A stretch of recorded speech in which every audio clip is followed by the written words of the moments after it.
Meus amigos, acabou agora há pouco aí o empate do Vasco por 0-0 contra a Mulambada lá no Maracanã. Um jogo aí que se o Vasco tivesse um elenco melhor, um pouco mais de vontade, um pouco mais aí de tesão, realmente o Vasco teria vencido esse jogo. O Flamengo não jogou isso tudo. Galvão Bueno morrendo na narração, torcendo pro timinho dele, né, cara? Narração horrorosa, muito tendenciosa, tentando ludibriar o Romário para puxar a sardinha pro Flamengo. O Romário saindo bem das roubadas ali do Galvão Bueno. Mas falando do que foi o jogo hoje em termos de resultado, ficou um resultado até certo ponto aceitável, mas poderia ter sido melhor porque o Flamengo não jogou isso tudo, né? E o Vasco, se tivesse tido um pouco mais de vontade, se tivesse um elenco um pouquinho melhor, não estou falando um elenco nível dos Palmeiras, nível do próprio Flamengo, se tivesse um elenco um pouquinho melhor, com jogadores com coragem, o Vasco teria vencido o Flamengo hoje, porque criou muitas oportunidades para conseguir fazer o gol, principalmente no primeiro tempo, onde, ao meu modo de ver, o Vasco dominou a partida, foi melhor do que o Flamengo no primeiro tempo, criou as melhores oportunidades, com belas jogadas ali, com o Nuno Moreira, com a bola na trave do Paulo Henrique, teve muitas oportunidades para conseguir fazer o primeiro gol ali no primeiro tempo. Só que no segundo tempo, o Vasco baixou demais as linhas, chamou o Flamengo totalmente, toda hora o Flamengo chuveirando a bola dentro da área, principalmente depois da entrada do Pedro,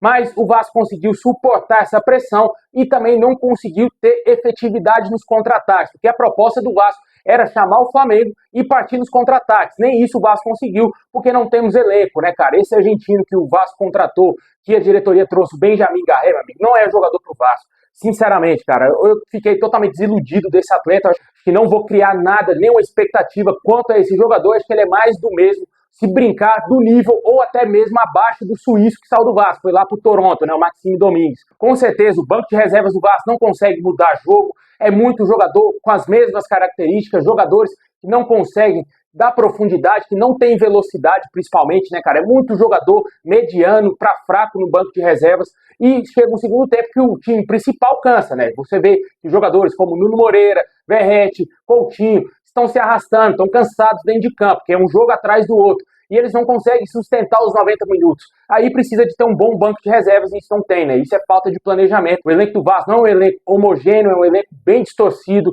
muitas posições carentes no elenco do Vasco. Você vê ali a lateral esquerda não tem substituto, a lateral direita tem um substituto, mas é muito abaixo do titular. E no ataque, ao meu modo de ver, não existe 3 substitutos para Verratti, Nuno Moreira e também o Ryan, que tomou a vaga titular do Garré, porque o Garré é horroroso, né? O Watson ainda não está recuperado, ficou fora do jogo de hoje. O Payet também ficou fora do jogo de hoje, que seria o substituto do Coutinho, mas também, mesmo se ele tivesse à disposição, não ia fazer nada, porque em clássico o Payet se esconde. No geral, dava para ter sido melhor, o Flamengo não jogou isso tudo. O melhor jogador do Vasco, disparado, foi o Léo Jardim, salvou a pátria, salvando tudo ali atrás. A defesa completamente perdida, lances bestas, né, cara? Bizarro, chega a ser lance bizarro ali. Você vê uma desatenção gigantesca da defesa do Vasco. O Flamengo empilhando algumas oportunidades, mas o Léo Jardim estava ali para salvar a pátria e salvar esse um pontinho conquistado. Infelizmente, o jogo, comando do Vasco, não teve esse gostinho de ser um pontinho fora de casa e o Vasco vacilou demais em não mandar essa partida para São Januário, que ali a história seria diferente, né? O Flamengo jogando desse nível que jogou hoje e o Vasco jogando com o nível que jogou o primeiro tempo, eu tenho certeza absoluta que o Vasco teria condições de vencer o Flamengo pelo menos no primeiro tempo. Segundo tempo tentava segurar, para tentar sair com o resultado ali em São Januário. Mas no Maracanã, o Vasco não conseguiu se impor, o Vasco não conseguiu ter as melhores ações da partida no segundo tempo, onde ficou claríssimo a falta de físico, o preparo físico dos jogadores, o elenco do Vasco muito abaixo ao elenco reserva do Flamengo, e isso pesou demais. E o Vasco, por sorte, graças ao Léo Jardim, não saiu derrotado no segundo tempo e perdeu o jogo consequentemente. Se um pontinho serviu para algumas coisas, né? Primeira delas,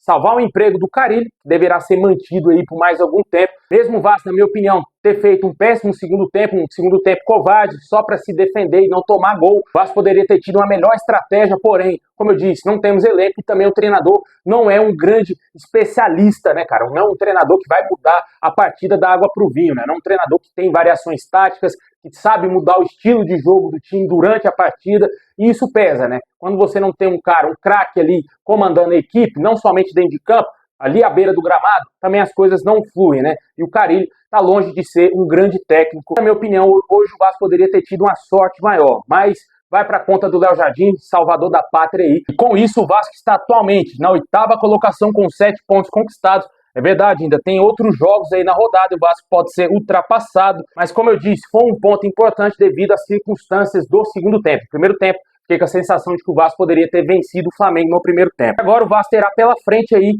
jogo da Sul-Americana, na próxima terça-feira, jogo em casa em São Januário, contra o Lanús aí, jogo muito importante, o adversário direto do Vasco na fase de grupos da Sul-Americana, e só a vitória interessa, né? Se o Vasco não vencer o Lanús, pode se complicar bastante aí durante essa fase de grupos, já que o primeiro colocado é o único que se classifica de maneira direta às oitavas aí da Copa Sul-Americana, o segundo colocado joga uma espécie de playoff contra o terceiro colocado da Libertadores, né, dos grupos lá da Libertadores. Numa dessa daí pode ser que o Vasco pegue alguma pedreira, né, porque tem muito time bom que tá vacilando um pouco lá na Libertadores e pode, quem sabe, ser adversário do Vasco na Sul-Americana se o Vasco não ficar na primeira colocação. É um jogo difícil, complicado, mas o Vasco, se jogar o que sabe, fazer valer o fator São Januário, o Vasco tem condições sim de vencer o Lanús, na minha opinião. Deixa nos comentários o que você achou do jogo de hoje, o que você espera do Vasco, você viu alguma evolução do time do Vasco. Gostei do primeiro tempo, segundo tempo nem tanto assim, por conta de não termos elenco, estratégias muito abaixo do nosso treinador também, mas está de bom tamanho pelo prognóstico que era a partida, né? O Vasco vindo de uma derrota para o Ceará, o Flamengo vindo de uma goleada em cima do Juventude, de 6-0, se criou uma grande expectativa que o Vasco seria goleado, porém o Vasco sustentou e conseguiu um pontinho. Não é o que a gente queria, não vou comemorar um ponto conquistado contra o Flamengo, porque isso, na minha opinião, é um vexame, é uma vergonha da grandeza do Vasco comemorar empate contra o mau rival. Não, nunca irei normalizar isso, discordo totalmente de torcedor que comemora esse um pontinho aí contra o Flamengo. Na minha opinião, o Vasco tinha que ter sido mais corajoso para conseguir esses pontos, né? Infelizmente, nosso treinador não tem esse perfil.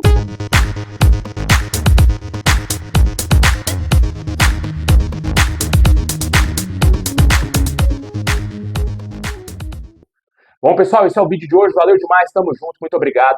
É nóis.